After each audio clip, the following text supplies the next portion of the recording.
আসসালামু আলাইকুম প্রিয় চাকরি প্রত্যাশীরা, আজ আপনাদের সামনে পরিসংখ্যান নিয়ে আলোচনা করব। অর্থাৎ চাকরি পরীক্ষায় পরিসংখ্যানের মধ্যক ও প্রচুরক এই দুইটা বিষয় নিয়ে পরীক্ষায় প্রশ্ন আসতে পারে। তো দেখেন, আমি 1 নম্বর প্রশ্ন লিখেছি 2, 4, 5, 8, 7, 12, 4, 15 এই উপাত্তগুলোর মধ্যক কত? মনে রাখবেন, আমাদের সামনে যখন একাধিক সংখ্যা বা উপাত্ত দেওয়া থাকবে এবং জিজ্ঞাসা করবে মধ্যক কত, সেক্ষেত্রে আমাদের দায়িত্ব বা কাজ হবে প্রশ্নে উল্লেখিত সংখ্যা বা উপাত্তগুলোকে মানের ক্রমানুসারে, যাকে আপনি বলতে পারেন ঊর্ধ্বক্রমে বা নিম্নক্রমে, অর্থাৎ ছোট থেকে বড় অথবা বড় থেকে ছোট রূপে সংখ্যাগুলোকে সাজাবেন। সংখ্যাগুলো সাজানোর পর যে সংখ্যাটি বা যে উপাত্তটি ওই মানের সংখ্যাগুলোকে ঠিক মাঝখানে অবস্থান করবে, অর্থাৎ সমান দুই ভাগে ভাগ করবে যে সংখ্যাটি, সেই সংখ্যাটির নামই হবে মধ্যক। তো আমরা যদি এই সংখ্যাগুলোকে একটু সিরিয়ালে সাজাই, আমরা যদি ঊর্ধ্বক্রমে সাজাই, তাহলে নিশ্চয়ই সবচেয়ে ছোট সংখ্যা এখানে আছে 2, এরপর আছে দেখেন 4, পরপর 2টা আছে 4, এরপর 5, 7, 8, এরপর আছে 12 এবং আছে 15। তো খেয়াল করেন, এখানে আমরা মোট সংখ্যা পেয়েছি 3, 3, 6 আর 2, 8।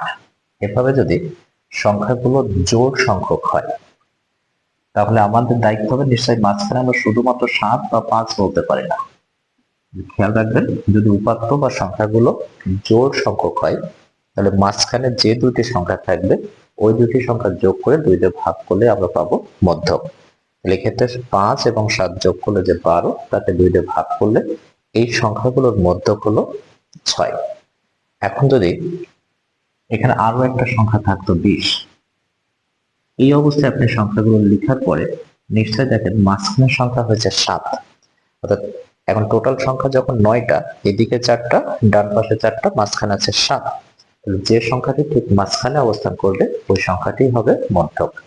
তাহলে উপাত্ত বা সংখ্যা যদি বিজোড় সংখ্যক হয়, মাঝে একটি সংখ্যা পাবেন, সেই সংখ্যাটির নাম হবে মধ্যক।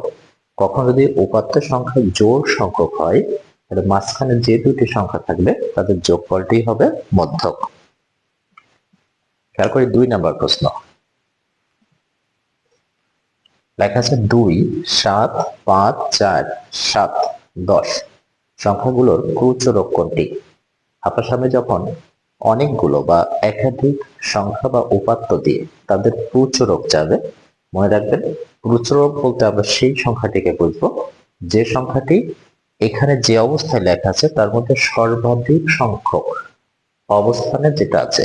আমি আবারও বলছি, যার অবস্থান সবচেয়ে বেশিবার বা সর্বাধিক সংখ্যকবার, সেই সংখ্যাটি হবে প্রচুরক। তো আমরা যদি খেয়াল করি, এখানে 2 আছে একবার, দেখেন 7, 7, 7-এর অবস্থান আছে 2বার, বাকি প্রত্যেকটি সংখ্যা আছে একবার করে।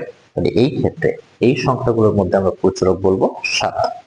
আচ্ছা, এখানে যদি আরো একটা বা 10 থাকতো, তাহলে দেখেন 7 আছে 2বার এবং 10ও আছে 2বার। এভাবে যদি একাধিক সংখ্যা সবচেয়ে বেশি বার করে অবস্থান করে, তাহলে ওই দুইটি সংখ্যাকে আমরা একত্রে বলবো প্রচুরক। অর্থাৎ এই ক্ষেত্রে আমাদের প্রচুরক হতো 7 ও 10।